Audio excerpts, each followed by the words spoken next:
Transport हमारी daily life में कितना महत्वपूर्ण है ये तो हम सब जानते हैं। लोगों के आवागमन और भारी भरकम सामान को एक स्थान से दूसरे स्थान तक ले जाने में ट्रांसपोर्ट हमारी बहुत सहायता करता है। आपने बड़े बड़े कार्गो शिप को भारी भरकम सामान को ले जाते देखा होगा, लेकिन क्या आप जानते हैं इतिहास में कुछ ऐसे ट्रांसपोर्ट ऑपरेशन भी हुए हैं जिसे देखकर पूरी दुनिया हैरान रह गई थी। इनको ट्रांसपोर्ट करने में हो रही मुख्य समस्या इनका वजन नहीं थी, बल्कि मुख्य समस्या थी इनका साइज। इस वीडियो में हम जानेंगे कि कैसे दुनिया के सबसे बड़े इलेक्ट्रोमैग्नेट, सबसे बड़े स्पेस शटल को ट्रांसपोर्ट करने में कितनी परेशानी आई। एक बार फिर से स्वागत है आप सभी का हमारे चैनल जिज्ञान में। तो पहले नंबर पर आता है विंड टरबाइन। आपने कभी ना कभी विंड टरबाइन को दूर से ही सही पर देखा जरूर होगा। दूर से देखने के कारण ये छोटे नजर आते हैं, पर असल में ये बहुत बड़े और विशाल होते हैं। क्या आपने कभी सोचा है कि इतने बड़े विंड टरबाइन को ऊंचे पहाड़ों तक कैसे पहुंचाया जाता है? विंड टरबाइन वास्तव में 250 फीट से भी ज़्यादा बड़े होते हैं। जितना मुश्किल इन्हें बनाने में होता है उससे कई ज़्यादा इन्हें इनके स्थान पर भेजना होता है। ऊर्जा कंपनी द्वारा इन टरबाइन के ब्लेड्स को टाइट पैकेजिंग के साथ पैक किया जाता है और बड़े कार्गो शिप के द्वारा इन्हें अलग अलग देशों तक भेजा जाता है। और दोस्तों, काम बस यहीं खत्म नहीं होता। इसके बाद हर एक ब्लेड को ट्रक की सहायता से ले जाया जाता है।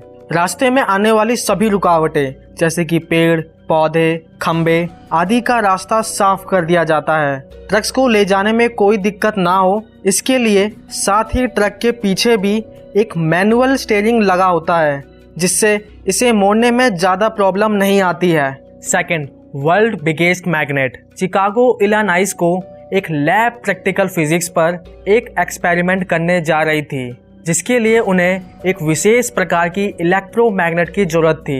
ये इलेक्ट्रोमैग्नेट न्यूयॉर्क के ब्रूक हेवन नेशनल लेबोरेटरी के द्वारा बनाया गया था। ये मैग्नेट रिंग की शेप में बनाया गया था। इसका डायामीटर 50 फीट था और इसका वजन करीब 17,000 किलोग्राम बताया गया था। इस मैग्नेट को न्यूयॉर्क के लॉन्ग आइलैंड से शिकागो की एक लैब तक का सफर तय करना था, जो आसान नहीं था।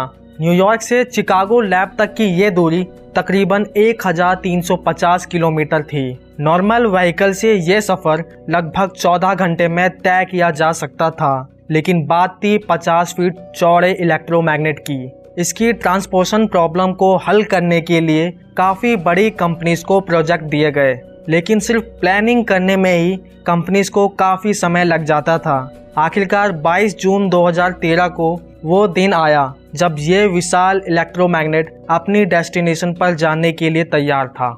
इसके लिए एक बड़े ट्रक को मॉडिफाई कराया गया। उसके बाद मैग्नेट को ट्रॉली में लोड करा दिया गया। फिर ट्रक के द्वारा इसे समुद्र तक ले जाया गया, जहां इसे एक बड़े कार्गो शिप में लोड किया गया। समुद्री रास्ते पार करते हुए ये मैग्नेट करीब 1 महीने बाद शिकागो के लेमोंट पोर्ट पर पहुंच गया, लेकिन अभी भी इस ट्रक के द्वारा 50 किलोमीटर का सफर तय करना बाकी था, जो कि आसान नहीं होने वाला था। लेमोंट पोर्ट से इलिनॉइस लैब लगभग 50 किलोमीटर दूर थी। तो एक बार फिर बड़ी करने की सहायता से मैग्नेट को ट्रॉली पर लोड करा दिया गया। इस ऑपरेशन के लिए रोड खाली कराया गया और धीमे धीमे इसे लैब तक ले जाया गया।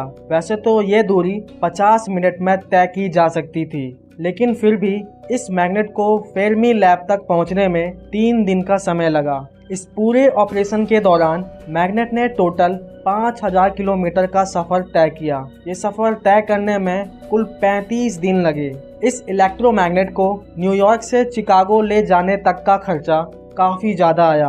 भारतीय रुपीस में बात करें तो वह 25 करोड़ रुपए होंगे। Third, space shuttle. नासा के स्पेस शटल प्रोग्राम का हिस्सा रहे एक स्पेस शटल को रिटायरमेंट के बाद इस शटल को लॉस एंजलिस के एक म्यूजियम में ले जाना था। इस शटल ने नासा के लिए 20 साल में 1100 लाख किलोमीटर की उड़ान भरी थी, लेकिन अब इसका आखिरी सफर लॉस एंजलिस के म्यूजियम तक का था।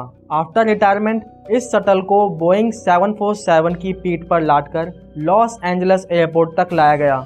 अब इसे 20 किलोमीटर का फासला और तय करना था, जिसके लिए लगभग 400 पेड़ों को काटा गया, पावर लाइंस को बंद किया गया, रोड को खाली कराया गया। उसके बाद भी इस शटल को अपने डेस्टिनेशन तक पहुंचने में 2 दिन लग गए।